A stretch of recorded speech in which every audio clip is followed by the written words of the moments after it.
सुप्रभात विद्यार्थी मित्रों। कक्षा 11वीं और 12वीं के सभी छात्रों के लिए उपयुक्त काल परिवर्तन, आज हम उसका अध्ययन करने जा रहे हैं। काल परिवर्तन के बारे में जानकारी हम लेंगे। काल परिवर्तन सीखने से पहले हमें सबसे पहले ये समझना आवश्यक है कि काल किसे कहते हैं। तो पहले हम काल का परिचय देखते हैं। काल परिवर्तन के लिए सबसे पहले क्रिया का जानना अनिवार्य है। तो क्रिया किसे कहेंगे? तो वाक्य में जिस शब्द से किसी कार्य का करना या होना या जाना ज्ञात होता है उसी को क्रिया कहते हैं। यानी कार्य हो चुका है, कार्य का होना जिस शब्द से हमें पता चल जाता है कि कार्य हो चुका है तो उसे हम क्रिया कहते हैं। जैसे कि पढ़ना, लिखना, बोलना, कहना, सुनना आदि ये सब क्रियावाचक शब्द हैं। अब हम ये समझेंगे कि काल किसे कहते हैं। क्रिया के जिस रूप से समय का बोध होता है उसे हम काल कहते हैं। काल क्रिया के उस रूपांतरण को कहते हैं जिसमें कार्य व्यापार का समय और उसके पूर्ण अथवा अपूर्ण अवस्था का बोध होता हो। यानी कि क्रिया जिस समय में घटित हो रही है उसे हम काल कहते हैं। क्रिया का पूर्ण या अपूर्ण होना जिस समय में हो रहा है उस समय को ही हम क्या कहते हैं? काल कहते हैं। उदाहरण के तौर पर हम देखते हैं, राम खाता है, यानी राम के खाने की क्रिया जिस समय में चल रही है उसे हम क्या कहेंगे? काल कहेंगे। राम जाएगा, राम ने खाया आदि। काल के 3 प्रकार होते हैं। एक वर्तमान काल, दूसरा भूतकाल और तीसरा भविष्यत काल। यह काल के 3 भेद माने जाते हैं। सबसे पहले हम वर्तमान काल के बारे में जानकारी लेंगे कि वर्तमान काल किसे कहते हैं। क्रिया के जिस रूप से किसी कार्य के वर्तमान समय में होने का बोध होता है उसे वर्तमान काल कहते हैं। यानी क्रिया अभी इस समय में चल रही है या हो रही है उसे हम वर्तमान काल कहते हैं। वर्तमान काल के 3 उप प्रकार होते हैं। एक सामान्य वर्तमान काल, दूसरा अपूर्ण वर्तमान काल और तीसरा पूर्ण वर्तमान काल। सामान्य वर्तमान काल किसे कहेंगे? तो सामान्य वर्तमान काल उसे कहते हैं जिसमें क्रिया का होना जाना जाता है। सामान्य वर्तमान काल में कर्ता को ने विभक्ति नहीं लगती। यदि क्रिया के अंत में ता, ती, ते अधिक है, हो, हूँ लगा हो तो वह वाक्य सामान्य वर्तमान काल में होता है। सामान्य वर्तमान काल में क्या जाना जाता है? कि क्रिया का होना जाना जाता है। क्रिया हो रही है यह सामान्य वर्तमान काल में हमें पता चलता है। और इसके अंतर्गत वर्तमान काल के अंतर्गत जो भी कर्ता होता है उस कर्ता को ने यह विभक्ति प्रत्यय नहीं जुड़ता है, अतः उसके अंत में ता, ती, ते और क्रिया के होना इस रूप के लिए हाँ, है, हो, हूँ आदि प्रत्यय लग जाते हैं तो वह वाक्य सामान्य वर्तमान काल का होता है। उदाहरण के तौर पर हम देखते हैं कि मोनिका विद्यालय जाती है। इस वाक्य में मोनिका जो है वह कर्ता है और कर्ता को हम देखेंगे कि यहाँ पर ने यह विभक्ति नहीं लगी हुई है और जाना यह क्रिया को ता, ती, ते यह प्रत्यय लगे हुए, यहाँ पर ती यह प्रत्यय लगा हुआ है और क्रिया के होने के लिए यहाँ पर है लगा हुआ है, इसलिए यह वाक्य सामान्य वर्तमान काल का है। मोनिका विद्यालय जाती है, यानी क्रिया हर दिन होती है। दूसरा उदाहरण हम देखते हैं कि मैं चलता हूँ। यहाँ पर मैं शब्द इस वाक्य में कर्ता का कार्य कर रहा है। चलना यह क्रियावाचक शब्द है और इसमें ता प्रत्यय जुड़ा है और यहाँ पर चलता यह क्रियावाचक शब्द बना है और हूँ यहाँ पर लगा हुआ है, इसलिए यह सामान्य वर्तमान काल का वाक्य है जिसमें क्रिया का होना जाना जा रहा है। तुम बहुत सोते हो, तुम कर्ता है, बहुत यहाँ पर विशेषण लगा हुआ है। सोना यह क्रिया है और इसमें ते प्रत्यय जुड़ा हुआ है और हो लगा होने के कारण यह वाक्य सामान्य वर्तमान काल का वाक्य है। बच्चे खेलते हैं, बच्चे इस वाक्य में कर्ता है। खेलना क्रिया में ते यानी खेलना यह खेल यह शब्द क्रियावाचक खेलते शब्द के लिए मूल धातु है और उसमें ते प्रत्यय जुड़ा हुआ है और है क्रिया का होना हमें पता चल जाता है और इसलिए यहाँ पर यह वाक्य सामान्य वर्तमान काल का वाक्य है। आगे हम देखते हैं वर्तमान काल का दूसरा भेद है अपूर्ण वर्तमान काल। क्रिया के जिस रूप से इस बात का पता चलता है कि कार्य वर्तमान में जारी है या हो रहा है, वह अपूर्ण वर्तमान काल कहलाता है। यानी क्रिया अभी समाप्त नहीं हुई है, इसका क्रिया अभी चल रही है, वह जारी है। जब क्रिया के साथ रहा, रही, रहे, है, हो, हूँ लगा हो तो वह वाक्य अपूर्ण वर्तमान काल में होता है। यानी क्रिया का जो मूल रूप है उस मूल रूप में रहा, रही, रहे यह प्रत्यय जुड़कर उसके साथ क्रिया का होना यानी जारी है यह बताने के लिए है, हो, हूँ जब लगा हुआ होता है तब वह अपूर्ण वर्तमान काल का वाक्य होता है। उदाहरण के आधार पर हम देखते हैं। उदाहरण क्रमांक 1 है, भीड़ जमा हो रही है। यहाँ पर जमा होना, भीड़ का जमा होना, यह जो क्रिया है इसमें रही जुड़कर है लगा हुआ है, यानी भीड़ का जमा होना अभी जारी है। अभी भीड़ पूरी तरह से जमा नहीं हुई है, भीड़ जमा हो रही है, यानी क्रिया वर्तमान में जारी है, इसलिए यह अपूर्ण वर्तमान काल है। क्रिया अभी पूर्ण नहीं हुई है, क्रिया हो रही है, अधूरी है और इसलिए यह अपूर्ण वर्तमान काल का वाक्य है। दूसरा उदाहरण है, लोग मतदान कर रहे हैं। मतदान करने की क्रिया अभी जारी है, वह पूरी नहीं हुई है और इसलिए हमें पता चल जाता है कि कर रहे हैं इस शब्द से हमें पता चल जाता है क्रिया का यह अपूर्ण वर्तमान काल का रूप है, क्योंकि यहाँ पर क्रिया का होना अभी जारी है। तीसरा उदाहरण है, माँ खाना पका रही है। पकाना इस क्रियावाचक शब्द में रही प्रत्यय जुड़कर है लगा हुआ है, जो कि हमें यह ज्ञात कराता है कि क्रिया अभी जारी है, वर्तमान में क्रिया जारी है, अभी क्रिया पूर्ण नहीं हुई। पकाने की क्रिया अभी पूर्ण नहीं हुई है, वह अपूर्ण है, वह जारी है और इसलिए हम कहेंगे कि माँ खाना पका रही है। पकाने की जो क्रिया है वह अभी पूर्ण नहीं हुई है, वह अपूर्ण है और इसलिए यह अपूर्ण वर्तमान काल का वाक्य है।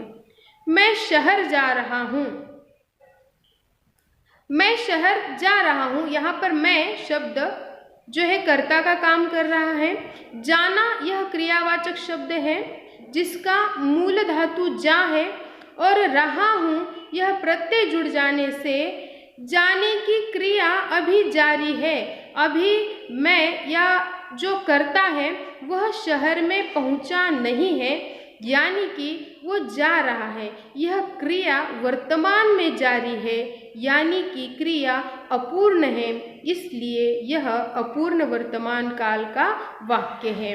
तो हमें यह समझना आवश्यक है, जब कार्य वर्तमान में जारी है, चल रहा है, अभी हो रहा है, अभी वो पूर्ण नहीं हुआ है, जब ऐसा वर्णन जहाँ पर होता है वह वाक्य अपूर्ण वर्तमान काल का होता है। और अपूर्ण वर्तमान काल को अगर हमें पहचानना है तो हमें और एक चीज़ को ध्यान में रखना है कि क्रियावाचक जो भी शब्द है उनके साथ में रहा, रही, रहे यह जुड़ते हैं और साथ ही वाक्य का अंत जो है वो है, हो, हूँ इन क्रिया के होने का रूप बताने वाले इन शब्दों के द्वारा क्रिया समाप्त होती है। तो इस चीज़ को हमें ध्यान में रखना है कि मूल धातु क्रिया का क्रियावाचक शब्द और उसके मूल धातु में रहा, रही, रहे प्रत्यय जब जुड़ा हुआ होता है तब वहाँ पर अपूर्ण वर्तमान काल होता है। आगे हम देखेंगे कि पूर्ण वर्तमान काल किसे कहते हैं।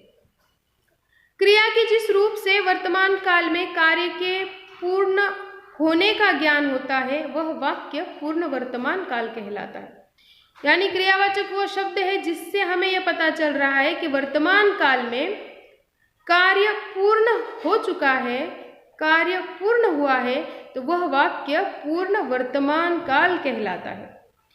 क्रियावाचक शब्द के साथ जब चुका, चुकी, चुके या ई, ये अधिक है, हो, हूँ लगाकर भी हम पूर्ण वर्तमान काल बनाते हैं। जैसे कि उदाहरण हम देखते हैं, यह गीत लता जी ने गाया है। यहाँ पर यह गीत लता जी इस वाक्य में कर्ता का कार्य कर रही है। गाना यह क्रियावाचक शब्द है और इस क्रियावाचक शब्द में या प्रत्यय जोड़ा गया है, क्रिया के साथ या मिलाया है और है को जोड़कर यहाँ पर पूर्ण वर्तमान काल बनाया हुआ है। यहाँ पर हमें यह पता चलता है कि लता जी द्वारा गाने की क्रिया पूर्ण हो चुकी है और इसलिए कहते हैं कि यह गीत लता जी ने गाया है। उदाहरण क्रमांक 2 हम देखते हैं कि मैं सब कुछ जान चुका हूँ। मैं सब कुछ जान चुका हूँ। जानना यह क्रियावाचक शब्द है और इस क्रियावाचक शब्द के साथ चुका हूँ लगाकर पूर्ण वर्तमान काल का रूप बना हुआ है। मैं सब कुछ जान चुका हूँ यानी जानने की क्रिया यहाँ पर पूर्ण हो चुकी है और इसलिए यह पूर्ण वर्तमान काल का वाक्य कहलाता है। अगला उदाहरण है, तुम कहाँ से आए हो। तुम कहाँ से आए हो इस वाक्य के अंतर्गत तुम कर्ता है।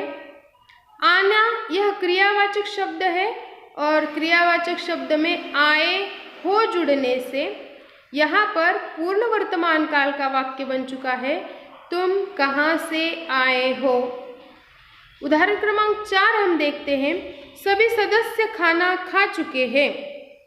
खाना यह क्रियावाचक शब्द है जिसका मूल धातु है खा और जिसके साथ चुके हैं लगाकर पूर्ण वर्तमान काल रूप बना हुआ है, जिसे हम कहते, यहाँ पर यह समझ में आता है कि क्रिया खाने की जो क्रिया है वह पूर्ण हो चुकी है। सभी सदस्य खाना खा चुके हैं यानी कि वर्तमान काल में कार्य के पूर्ण होने का ज्ञान हमें यहाँ पर होता है और इसलिए यह वाक्य पूर्ण वर्तमान काल कहलाता है। पूर्ण वर्तमान काल के वाक्यों को पहचानने के लिए हमें यह ध्यान रखना है कि पूर्ण वर्तमान काल में क्रिया के साथ क्रियावाचक जो भी शब्द है, जैसे कि यहाँ पर गाना, जानना, आना, खाना आदि शब्दों का क्रियावाचक शब्दों का प्रयोग किया है और उनके साथ चुका, चुकी, चुके, या, ई, ए, है, हो, हूँ आदि शब्द लगाकर पूर्ण वर्तमान काल का रूप बनता है। यहाँ पर अगर हम इन बातों को ध्यान में रखेंगे तो वर्तमान काल कौन सा है यह पहचानना हमें आसान हो जाएगा और काल परिवर्तन करते समय अगर पूर्ण वर्तमान काल में वाक्य को परिवर्तन करने के लिए कहा जाए तो हम क्रिया के क्रियावाचक शब्द के साथ इन शब्दों को जोड़कर पूर्ण वर्तमान काल का वाक्य बनाएंगे। अगला भेद है भूतकाल। क्रिया के जिस रूप से किसी कार्य के बीते हुए समय में होने की जानकारी मिलती है उसे भूतकाल कहते हैं। भूत शब्द का अर्थ ही है कि बीता हुआ। भूत शब्द का अर्थ है नष्ट हुआ या मर चुका, जिसे उसे हम क्या कहेंगे, भूत, जो कि नष्ट हो चुका है, जो बीत चुका है और बीता हुआ काल, उसके नाम में ही सब कुछ लिखा हुआ। भूतकाल यानी बीता हुआ समय, जो समय नष्ट हो चुका है उसे हम क्या कहते हैं? भूतकाल कहते हैं। क्रिया के जिस रूप से किसी कार्य के बीते हुए समय में होने की जानकारी मिलती है उसे हम भूतकाल कहते हैं। यानी कि कोई वाक्य जब हम पढ़ेंगे तब हमें इस चीज़ का पता चल जाता है कि क्रिया बीते हुए समय में पूर्ण हो चुकी है, क्रिया घट चुकी है, उसे घटित होकर कुछ समय बीत चुका है। यह ऐसी जानकारी जब हमें मिलती है तब हम क्या कहेंगे कि यह भूतकाल है। भूतकाल के 3 उपप्रकार होते हैं, सामान्य भूतकाल, अपूर्ण भूतकाल और पूर्ण भूतकाल। आइए हम पहले सामान्य भूतकाल के बारे में जानकारी लेते हैं कि सामान्य भूतकाल किसे कहते हैं। क्रिया के जिस रूप से कार्य के बीते हुए समय में होने का बोध होता है वह सामान्य भूतकाल कहलाता है। लिंग वचन के अनुसार क्रिया के मूल रूप में आ, ए, ई जोड़ने से सामान्य भूतकाल के रूप बनते हैं। कभी कभी था, थी, थे जब क्रिया का रूप लेते हैं तब सामान्य भूतकाल का वाक्य वह कहलाता है। उदाहरण क्रमांक 1 हम देखते हैं, रमा कार्यालय गई। इस वाक्य में रमा स्त्रीलिंग शब्द है और इसीलिए यहाँ पर ई प्रत्यय जोड़ने से सामान्य भूतकाल बनता है। और यहाँ पर हमें यह पता चल जाता है कि क्रिया के इस रूप से हमें यह पता चल जाता है कि कार्य जो है बीते हुए समय में हो चुका है। रमा कार्यालय गई, उसके जाने की जो क्रिया है वह बीते समय में हो चुकी है। यहाँ पर हमें इस चीज़ का पता चल जाता है। दूसरा उदाहरण है, बच्चे परीक्षा देने गए। यहाँ पर बच्चे वचन के अनुसार बच्चे जो बहुवचन है इसमें जाना, गए इस क्रियावाचक शब्द में ए प्रत्यय जोड़ा गया है और इसलिए यहाँ पर बच्चे परीक्षा देने गए यह वाक्य बनता है। और बच्चों को परीक्षा देने के लिए जो बच्चे गए हैं वह बीते हुए समय में यह क्रिया घटित हुई है और इसलिए यह सामान्य भूतकाल कहलाता है। यानी यहाँ पर हम ये एक चीज़ समझ लेंगे कि यहाँ पर सामान्य भूतकाल में क्रिया का घटना जो है वह नज़दीक का होता है। यानी भूतकाल में बहुत ज़्यादा समय नहीं बीत चुका है, कुछ क्षण पहले, कुछ थोड़ी देर पहले क्रिया हो चुकी है। यह जब हमारे समझ में आता है तब वह सामान्य भूतकाल कहलाता है। इतने प्रयास पर भी बात नहीं बनी, यहाँ पर बात नहीं बनी, यहाँ पर बनी में, बनना में ई प्रत्यय जोड़ा गया है। बात स्त्रीलिंग शब्द है और इसलिए ई दीर्घई यहाँ पर जोड़ा गया है और जिससे कि हमें ये पता चल जाता है कि क्रिया बीते हुए समय में हो चुकी है। रानी लक्ष्मीबाई बहुत महान थी। यहाँ पर रानी लक्ष्मीबाई स्त्रीलिंग है और थी और इसीलिए थी प्रत्यय यहाँ पर जोड़ा गया है और जिससे यह क्रिया का रूप हमें पता चल जाता है कि यह सामान्य भूतकाल है। भूतकाल का दूसरा भेद हम देखते हैं कि अपूर्ण भूतकाल। क्रिया के जिस रूप से यह बोध हो कि कार्य व्यापार भूतकाल में हो रहा था तो वह वाक्य अपूर्ण भूतकाल कहलाता है। यानी कि भूतकाल में वह कार्य हो रहा था, कार्य का व्यापार अभी चल रहा था, वह समय जारी था, ऐसे जहाँ पर वर्णन होता है वहाँ पर अपूर्ण भूतकाल कहलाता है। इसमें क्रियावाचक शब्द के साथ रहा, रही, रहे, था, थी, थे लगाकर अपूर्ण भूतकाल बनाते हैं। आज़ादी की लड़ाई चल रही थी, यानी कि भारत पूरी तरह से आज़ाद नहीं हुआ था, आज़ादी की लड़ाई चल रही थी। चलना यह क्रियावाचक शब्द के साथ साथ रही थी यह प्रत्यय लगाकर अपूर्ण भूतकाल बनाया हुआ है। इस वाक्य से हमें यह पता चल जाता है कि कार्य का व्यापार भूतकाल में हो रहा था, जारी था। इसलिए यह अपूर्ण भूतकाल का वाक्य है। सारे खिलाड़ी अच्छा खेल रहे थे। इस वाक्य से हमें यह पता चल जाता है कि भूतकाल में कार्य का व्यापार हो रहा था, क्रिया हो रही थी, इसका ज्ञान हमें वहां पर होता है और इसलिए यह अपूर्ण भूतकाल का वाक्य है। सारे खिलाड़ी अच्छा खेल रहे थे। आगे हम देखते हैं पूर्ण भूतकाल का रूप। जिस वाक्य में क्रिया के बीते हुए समय में पूर्ण होने का आभास हो वह पूर्ण भूतकाल कहलाता है। यानी बीते हुए समय में क्रिया पूर्ण हो चुकी थी, इसका ज्ञान जब हमें होता है तब वह पूर्ण भूतकाल कहलाता है। सामान्य भूतकाल के आगे था, थी, थे लगाकर पूर्ण भूतकाल बनाते हैं। कभी कभी क्रिया के साथ चुका, चुकी, चुके या ई ए आदि लगाकर भी पूर्ण भूतकाल बनाते हैं।